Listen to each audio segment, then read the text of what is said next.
Ko'chada donasini 10 mingdan ko'rib, sotib olish fikridan qaytdim. Chunki buni 5-6 tasini puliga 40 ta tayyorlab olaman dedim. Xolasiz Xudo xolalanki qilib borasiz, xolasiz sotuv uchun tayyorlaysiz. Xona haroratida yumshagan 150 gram sariyog'ni yaxshilab ko'pirtiramiz. 75 gram shakar upasini bir osh qoshiqdan solib, har osh qoshiq solganimizda mikserlaymiz. Pishganida eng zo'r iforni taratish uchun vanilinni qo'shamiz. Bir dona tuxumni atalab, yarmini qo'shib, yana mikserlaymiz. Oldindan elab olgan unimizni ham bir osh qoshiqdan qo'shib mikserlashda davom etamiz. Idish tagida taxminan 2 osh qoshiq un qolganda qo'shib, qo'limizda yaxshilab mushlab olamiz.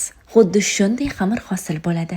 Strechlaymiz va xolodilnikka 2 soatga jo'natamiz. Xolodilnikdan olamiz va koptokchalar yasab qolipimiz ichiga joylashtiramiz. Ishib ketmasligi uchun vilka uramiz. Oldindan qizigan duxovkaga 15-20 daqiqaga jo'natamiz. Aziz insonlarga mehr bilan bolalikdagi ta'mni eslatuvchi qaymoqdan foydalanib krem tayyorlaymiz. Moloko qo'shishni yoddan chiqarmang. Konditer qopchasiga solib, kremlarimizni chiqarib olamiz. Mana shunday ajoyib shirinlikni tayyor qilamiz. Ustiga istaganingizdan foydalanishingiz mumkin. Men kivi, qulupnayli konfityor hamda fistashka maydalanganidan foydalandim.